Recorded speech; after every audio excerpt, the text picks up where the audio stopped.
போட்டுட்டோன்னா நல்லா கொதிச்சுட்டோன்னே அது நல்லா கொச்சிச்சு. அதில் இருக்கிற பூச்சி கீச்சிலாம் வெளியே வந்துடும். வந்தோடனே அவ்வளோதான். நம்ம இப்போ வந்து ஆஃப் பண்ணிட்டு வந்துட்டா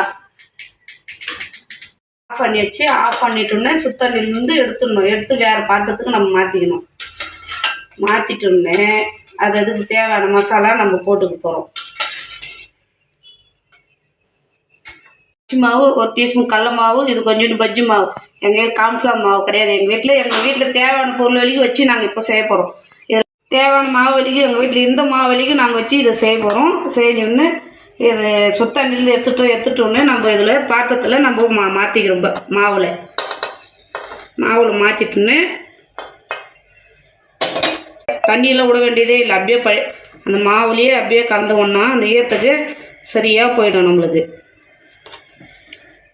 சரியாக போயிடுச்சுன்னா நம்ம ஒரு 10 நிமிஷம் விட்டுட்டு அது மேல் போட்டு போடணும். மசாலா அதில் ஊறிச்சுன்னா நம்மளுக்கு நல்லாயிருக்கும். கலாரினா மாவுங்கள்லாம் மிஸ் ஆயிடுச்சு. எனக்கு ஈரம் பத்தலை. அதனால கொஞ்சோண்டு லைட்டாக தண்ணி மட்டும் தொளிச்சு நான் திருப்பி கலாரிட்டு விட்டுட்டேன். அவ்வளோதான். மசாலாலாம் படிஞ்சிடுச்சு. படிஞ்சோன்னா நம்ம ஒரே ஒரு 10 நிமிஷம் இல்லை 5 நிமிஷம் நம்மளுக்கு தேவையான அளவுக்கு விட்டு வச்சோம்னா அந்த மசாலாலாம் ஊற வச்சோம்னா நம்ம துணி போட்டு 5 நிமிஷம் பகோடா சுடுறதுக்கு தேவையான அளவு எண்ணெய் அதில் நம்ம விட்டுருவோம்.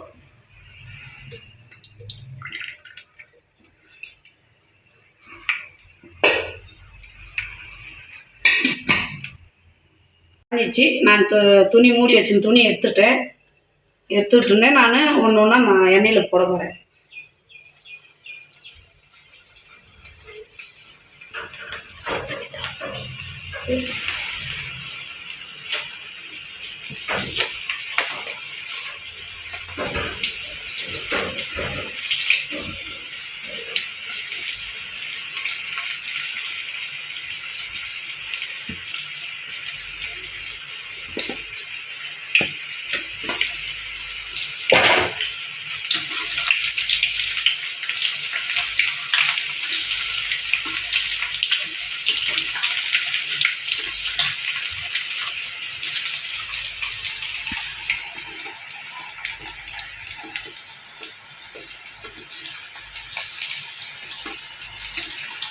எண்ணெயில் போட்டுட்டோம். எண்ணெயில் போட்டோடனே கிறிஸ்பியாக சாப்பிட்ற வேற அளவுக்கு நம்ம எடுக்கணும். இதில்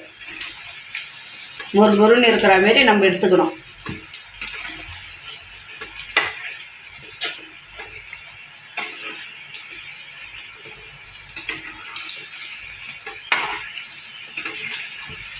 மொறுன்னு இப்படியே நல்லா ஆகின பிறகு நம்ம எடுத்துக்கணும். இதுமாரிக்கணும் மொறுன்னு ஆகிட்டோன்னா நம்ம தட்டுக்கு மாற்றிடலாம். தட்டுக்கு நம்ம மாற்றிக்கிறோம். நல்லா கிறிஸ்பியாக இருக்குது சாப்பிட்றதுக்கு.